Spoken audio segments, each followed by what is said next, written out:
സതീഷ് വസന്ത് ചേരുകയാണ്. സ്വാഗതം. Good morning advocate Satheesh വസന്ത. കേരളം, താങ്കൾ എന്താണ് താങ്കളുടെ പൊതുവായ ഒരു നിരീക്ഷണം? നിരീക്ഷകനാണ്, അതുകൊണ്ട് തന്നെ അതെ തുടർഭരണമായിരിക്കും. എങ്കിലും ഈ പെട്ടി പൊട്ടിക്കുമ്പോൾ ആരൊക്കെ മുന്നിലെത്തും? എന്താകും ഒരു രാഷ്ട്രീയ സാഹചര്യം കേരളത്തിൽ? നോക്കൂ, ഇന്ത്യയിലെ മറ്റ് സംസ്ഥാനങ്ങളെ പോലെയല്ല കേരളം. കേരളം എന്ന് പറയുന്നത് ഒരു മതേതരത്വ രാഷ്ട്രമാണ്, അല്ല ഒരു സംസ്ഥാനമാണ്. ആ സംസ്ഥാനത്തിൽ ഇപ്പം നിങ്ങൾ താമരയൊക്കെ വിരിയുന്നൊക്കെ അല്ലെങ്കിൽ മന്ത്രിസഭയൊക്കെ വരും. അപ്പം പിന്നെ BJP-യുടെ സപ്പോർട്ടില്ലാതെ ആക്കും ഭരിക്കാൻ പറ്റില്ല എന്നൊക്കെ പറയുന്നത് അത് കേരളത്തിനെ സംബന്ധിച്ച് നടക്കത്തില്ല. എന്നാലും ഇല്ലയെന്നല്ല ഞാൻ സമ്മതിക്കുന്നു. വോട്ടിംഗ് ശതമാനം BJP വർദ്ധിക്കും എന്നാണ് എൻ്റെ ഒരു നിഗമനം.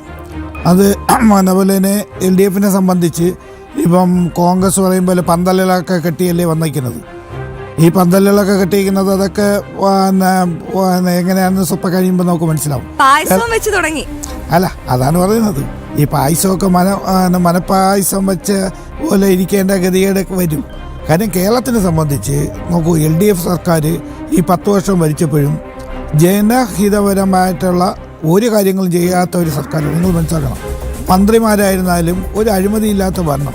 അതുപോലെ തന്നെ 66 ലക്ഷം പേർക്ക് ക്ഷേമ പെൻഷൻ കൊടുക്കുന്ന ഏക സംസ്ഥാനമാണ്. നിങ്ങൾ മനസ്സിലാക്കണം, 2000 രൂപ വെച്ച്. അതുപോലെ തന്നെ സ്ത്രീകൾക്ക് 1000 രൂപ, വിദ്യാർത്ഥികൾക്ക്, അതുപോലെ തന്നെ വിദ്യാഭ്യാസ മേഖലയിൽ ഡിഗ്രി വരെ ഫ്രീ ആയിട്ട് പഠിപ്പിക്കുന്ന ഏത് സംസ്ഥാനമുണ്ട്? നിങ്ങളൊന്ന് മനസ്സിലാക്കും. അപ്പം ജനങ്ങൾക്ക് ഉപകാരപ്രദമായ ഒരു സർക്കാരായിരുന്നു LDF സർക്കാർ. അത് ജനങ്ങൾക്ക് മനസ്സിലാക്കും. അപ്പം സ്വാഭാവികമായി 10 വർഷം ഭരിക്കുമ്പോഴത്തേക്ക് കുറേയൊക്കെ എല്ലാം ശരിയാവും എന്നുള്ള രീതിയിലല്ലല്ലോ. കുറേയൊക്കെ തെറ്റുകളുണ്ടെങ്കിൽ അത് ജനങ്ങൾ അതിൻ്റേതായ ഒരു രീതിയിൽ കാണിക്കും. എന്ന് പറഞ്ഞാലും ഇന്നും നമുക്ക് പ്രതീക്ഷ, LDF-ന് പ്രതീക്ഷ 3ാം വട്ടവും LDF സർക്കാർ വരുമെന്നാണ്. നോക്കുക, അതൊരു ഇതാണ്. ജനങ്ങൾക്ക് ജനഹിതമായി പ്രവർത്തിക്കുന്ന ഒരു സർക്കാരാണെങ്കിൽ സർക്കാർ വരും. ഇപ്പം VD സതീശൻ പറഞ്ഞ പോലെ അദ്ദേഹം 110 സീറ്റ് വാങ്ങിച്ചില്ലെങ്കിലും കോൺഗ്രസ് വരണമെങ്കിലും UDF വരണമെങ്കിലും അദ്ദേഹം വനവാസത്തിൽ പോകേണ്ടി വരും, ഒരു സംശയമില്ല. അപ്പം പറയാമോ, എത്ര സീറ്റുകളാണ് അങ്ങയുടെ അഭിപ്രായത്തിൽ ഇടതുപക്ഷം പിടിക്കാൻ പോകുന്നത്? ഇപ്പോഴത്തെ സർക്കാർ നിങ്ങൾ പറഞ്ഞ പോലെ കഴിഞ്ഞ പ്രാവശ്യത്തെ പോലെ 99 സീറ്റൊന്നും നമുക്ക് കിട്ടത്തില്ല. പക്ഷേ ഒരു 75-80 സീറ്റുകൾ വാങ്ങിച്ചുകൊണ്ട് LDF സർക്കാർ വരുമെന്നാണ് LDF-ന്റെ ഒരു പ്രതീക്ഷ. കാര്യം അത് ആ ഒരു സംവിധാനത്തിൽ അത് ഉറച്ചു നിൽക്കുകയാണ്. പിന്നെ ജനങ്ങൾക്ക് എങ്ങനെ വേണമെങ്കിലും വോട്ട് രേഖപ്പെടുത്താം. നമ്മളൊരു LDF-ന്റെ ഒരു കണക്ക് 75-80 സീറ്റുകൾക്കകം 3ാം LDF സർക്കാരും വരുമെന്നാണ്. അത് ഒരു സംശയമില്ലാത്ത നമ്മളൊരു രീതിയാണ്. നമുക്ക് സീറ്റുകൾ കുറയുമെന്നുള്ള ഒരു ഉണ്ട്, ഇല്ലാന്നൊന്നുമില്ല. കുറച്ച് സീറ്റ് നമുക്ക് കുറേയുള്ള ചില സ്ഥലങ്ങളിൽ കുറയും എന്നുള്ള രീതിയിലാണ് വന്നിട്ടുള്ളത്. നിങ്ങളിപ്പോൾ നേമത്ത് പറഞ്ഞല്ലോ, നേമത്ത് BJP-യുടെ A ക്ലാസ് മണ്ഡലമാണല്ലോ.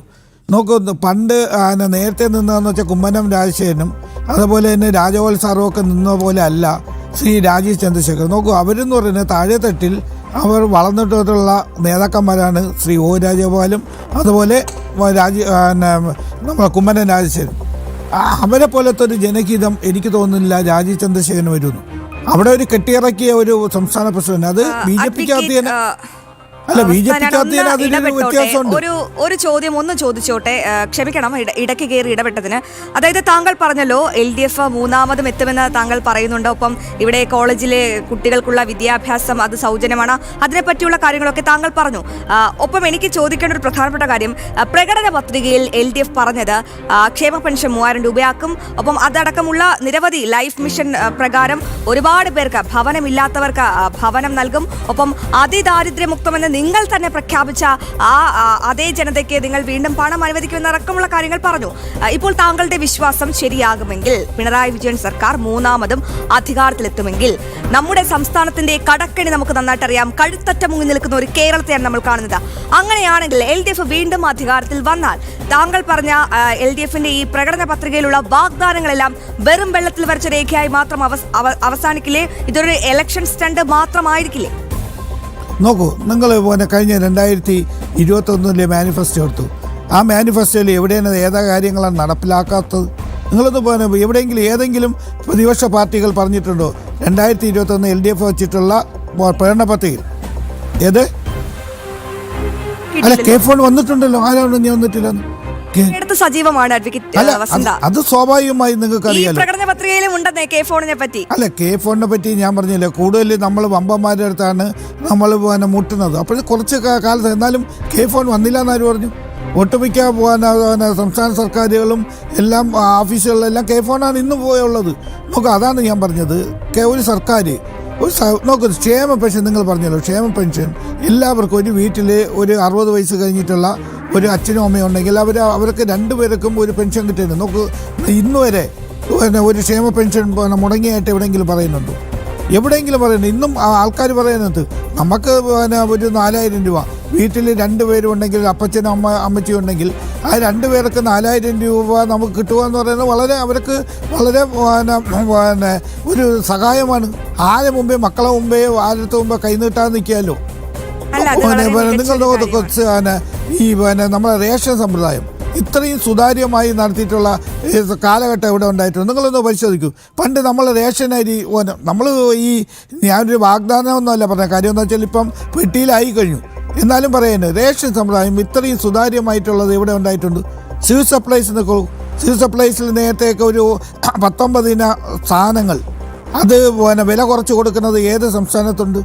അപ്പോൾ വിവിധങ്ങളായ വിദ്യാഭ്യാസ മേഖല, അഴിമതിരഹിതമായ ഒരു വിദ്യാഭ്യാസ മേഖല, അതൊക്കെയല്ലേ നമുക്ക് ആവശ്യം. സാധാ ജനങ്ങൾക്ക് അവർക്ക് അവിടുത്തെ അടിസ്ഥാന സൗകര്യങ്ങൾ. വയനാട് നിങ്ങൾ നോക്കൂ, വയനാട് ദുരന്തം ഉണ്ടായിട്ട് ഈ സർക്കാർ അവർക്കുള്ള സംരക്ഷണം കൊടുത്തിട്ട് ഇന്നും കൊടുക്കുകയാണ് അവർക്ക് മാസം തോറും പൈസ കൊടുക്കുകയാണ് ആ ദുരിതം അനുഭവിച്ചവർക്ക്. അപ്പൊ ഈ സർക്കാർ അങ്ങനെയൊക്കെ ചെയ്തിട്ടുള്ളതിന് ചില നിങ്ങൾ പറഞ്ഞ പോലെ ചില കുറ്റങ്ങളൊക്കെ ഉണ്ടാവുക. ആ കുറ്റങ്ങളൊക്കെ നമ്മൾ സമ്മതിച്ചുകൊണ്ടിട്ട് നമ്മൾ ജനങ്ങളുടെ മുമ്പേ വന്നിട്ടുള്ളൂ. തെരഞ്ഞെടുപ്പ് അടുപ്പിച്ച് വരുന്നതിനിടെയാണ് എന്നുള്ളത് കൂടി നമ്മൾ ചേർത്ത് വായിക്കണം.